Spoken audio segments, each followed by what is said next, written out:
I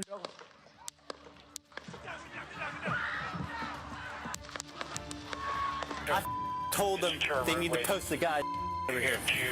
I told them that the Secret Service started shouting, "Fight, fight, fight."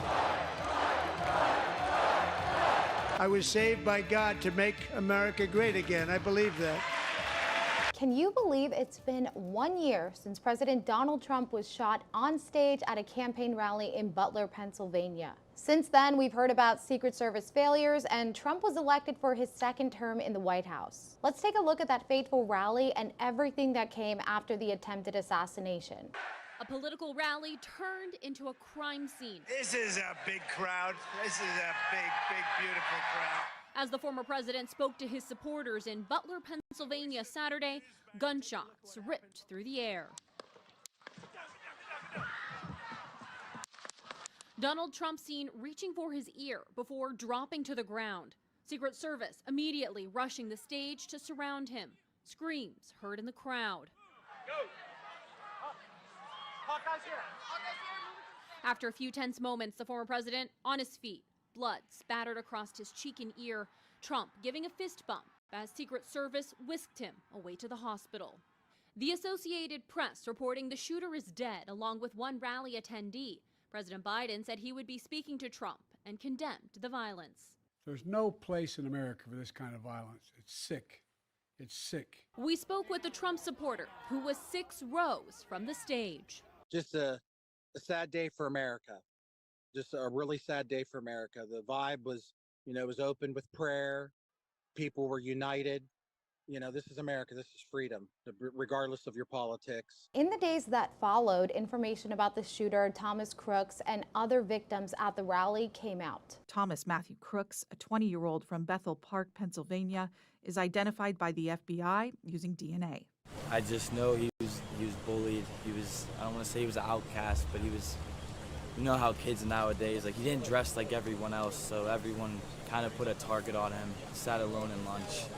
Investigators report he had no criminal history. Crooks was a registered Republican who had recently donated a small amount to a progressive cause. Trump's campaign launches a GoFundMe account raising millions for those injured in the shooting. The murdered attendee at Trump's rally is ID'd as an ex-volunteer fire chief and girl dad, Corey Comperatore. David Hutch and James Copenhaver were also injured, but are recovering from their wounds. So lawmakers and Americans alike were wondering how something like this could even happen and who was behind these security failures. The country struggling to understand how a 20-year-old got access to the rooftop a little more than a football field away from where Trump stood on stage, with enough time to fire off deadly shots. This was a colossal failure on multiple fronts. This should never happen. There appears to have been a communication breakdown between federal and local agencies. NBC News reporting Secret Service did identify that rooftop as a vulnerability days before the event. A Secret Service spokesman says the roof was local law enforcement's jurisdiction. There'll have to be, great scrutiny because, another inch and our president would have been dead. However, Butler County District Attorney Richard Goldinger said the Secret Service was in charge of security outside the venue. CNN sources also saying the Secret Service did not sweep the rooftop prior to the rally. Where the hell was the aerial visual support? Why was there no helicopter? How the hell is the crowd acting as the freaking counter surveillance operator? The director of the Secret Service, Kimberly Cheadle, faced a lot of backlash for the agency's failures. Republicans calls for the director of the Secret Service to be removed. She should be fired. She should have been fired Saturday night. Growing louder. What does it take to get fired by Joe Biden? It was an absolute security catastrophe.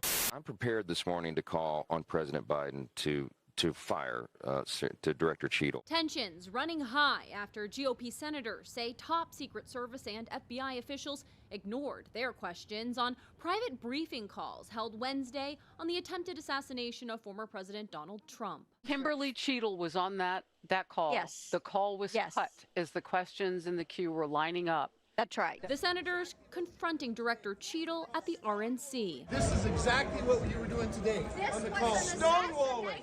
No shame, no concern.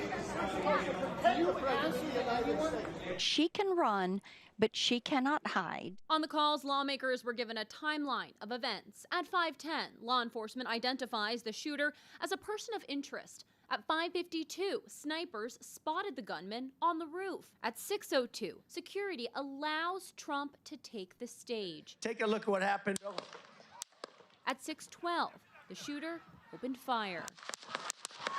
Director Cheadle also slammed for the excuse she gave ABC News as to why snipers were not on that rooftop. That building in particular has a sloped roof at its highest point.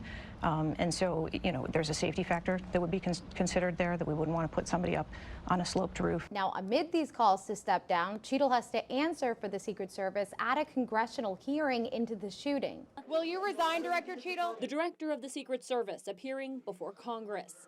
Tough questions coming from both sides of the aisle. Why was he allowed to take the stage with a suspicious person having been identified in the crowd? The Secret Service failure even more glaring because Trump was under a heightened security risk due to a credible threat from Iran.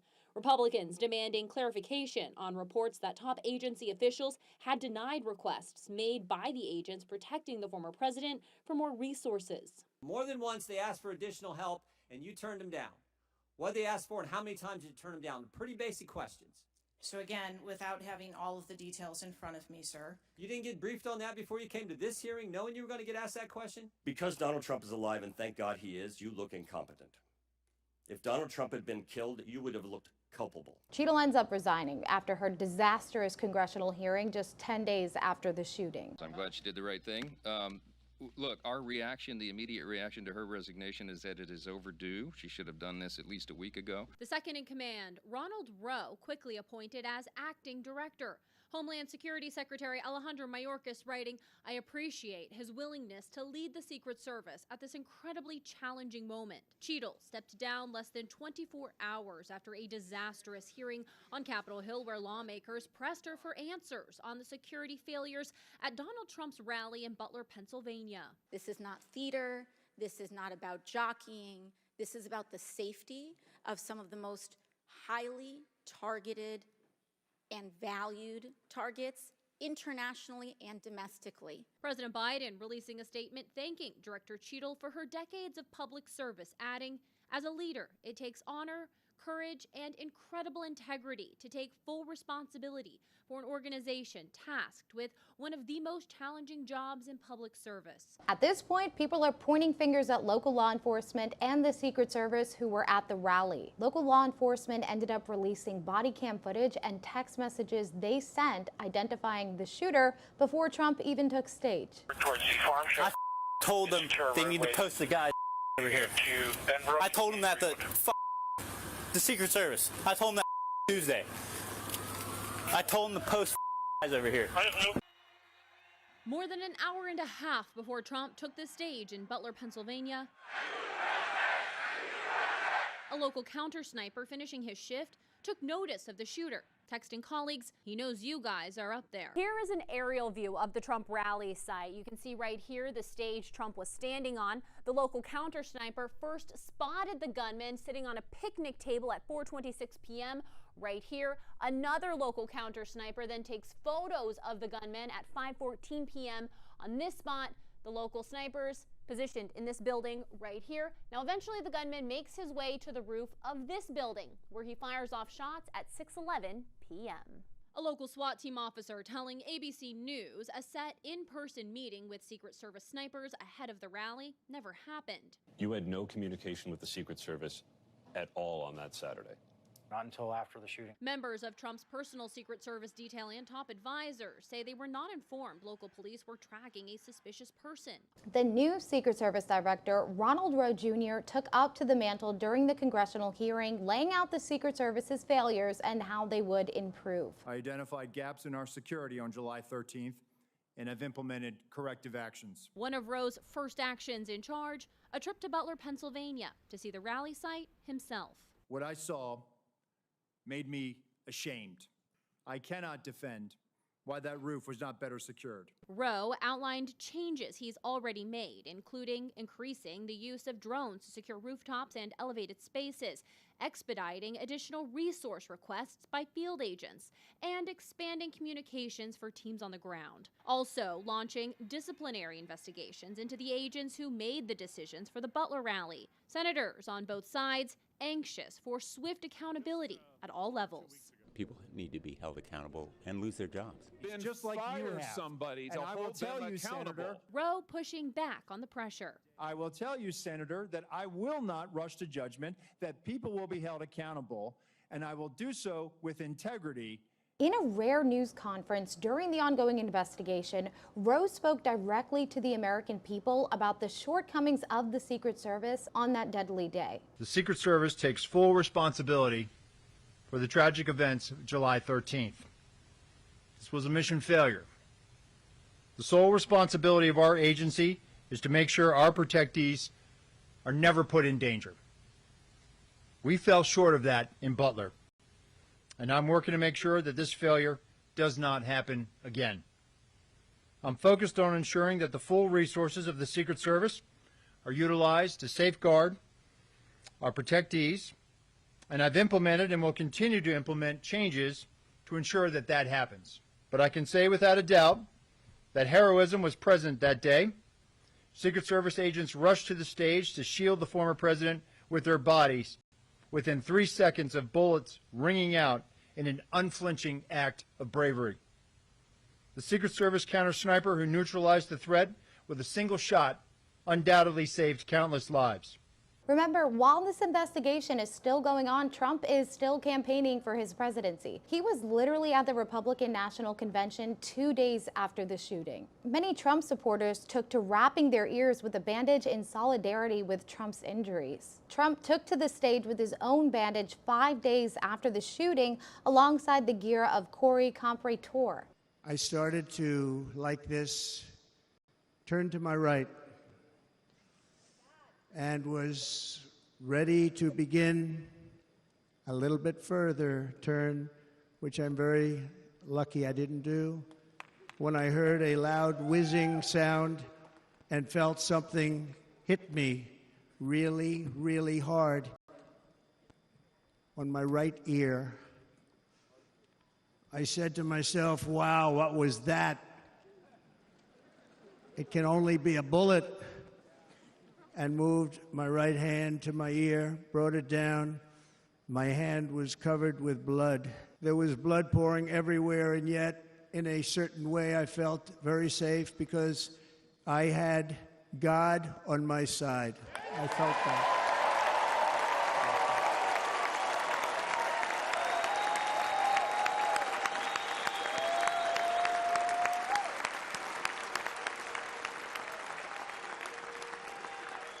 The amazing thing is that prior to the shot, if I had not moved my head at that very last instant, the assassin's bullet would have perfectly hit its mark, and I would not be here tonight. We would not be together. When I rose, surrounded by Secret Service, the crowd was confused because they thought I was dead, and there was great, great sorrow. I could see that on their faces as I looked out. They didn't know I was looking out. They thought it was over. But I could see it, and I wanted to do something to let them know I was okay. I raised my right arm, looked at the thousands and thousands of people that were breathlessly waiting, and started shouting, "Fight, fight, fight."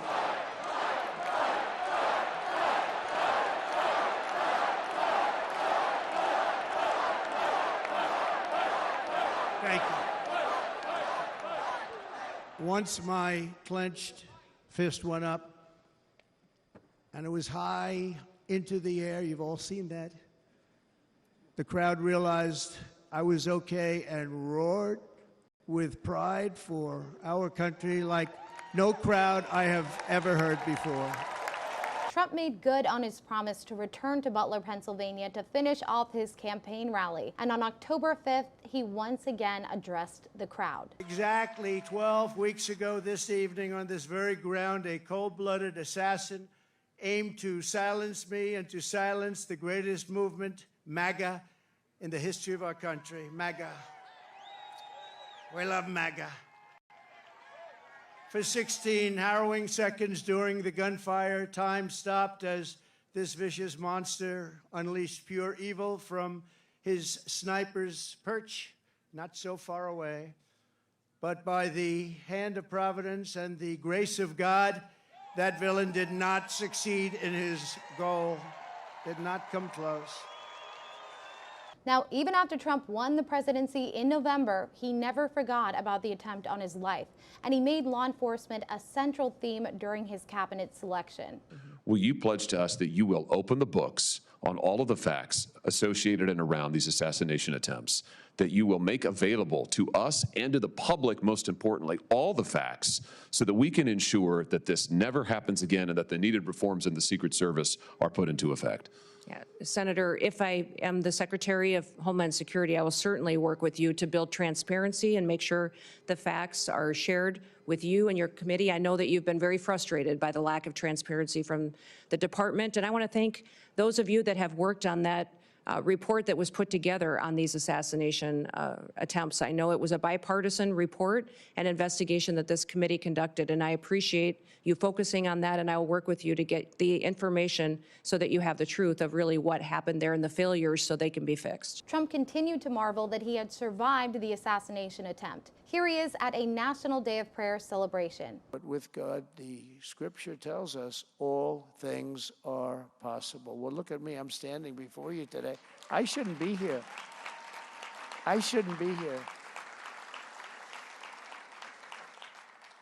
A lot of people said I shouldn't have been here. A beautiful day in Pennsylvania.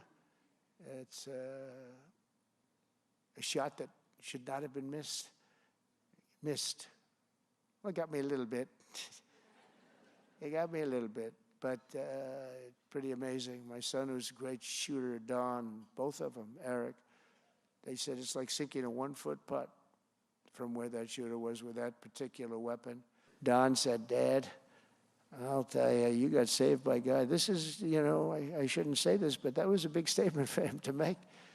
He was moved, Eric, likewise, because it's, you know, you could say it's a miracle or you could say something, but it was really, it was God that saved me. Not only was he thankful for his own life, but he continued to honor the life and family of Corey Comperatore, even inviting them to his first address to Congress. Gunfire rang out, and a sick and deranged assassin unloaded 8 bullets from his sniper's perch into a crowd of many thousands of people. My life was saved by a fraction of an inch, but some were not so lucky. Corey Comperatore was a firefighter, a veteran, a Christian, a husband, a devoted father, and above all, a protector. When the sound of gunshots pierced the air, it was a horrible sound. Corey knew instantly what it was and what to do. He threw himself on top of his wife and daughters and shielded them from the bullets with his own body. Corey was hit really hard. You know the story from there. He sacrificed his life to save theirs. 2 others, very fine people, were also seriously hit. But thankfully, with the help of 2 great country doctors, we thought they were gone and they were saved. So those doctors had great talent. We're joined by Corey's wife, Helen, who was his high school sweetheart, and their 2 beloved daughters, Allison and Kaylee. Thank you.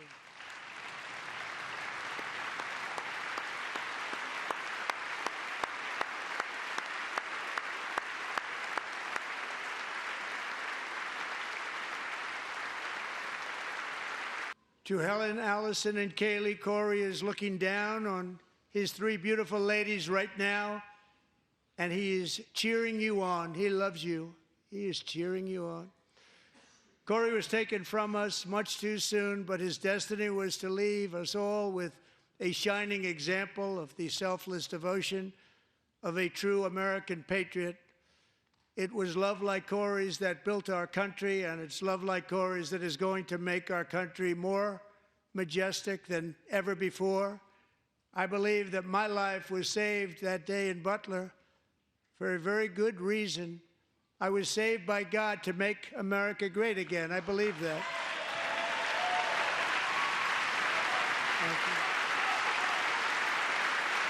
And this week, yes, almost a year after the shooting, 6 Secret Service agents were suspended for their roles and failures during the assassination attempt. Even though it's been a year, the story keeps evolving. That's why you should be sure to check in with the National News Desk online and on our socials at the National Desk for the latest updates.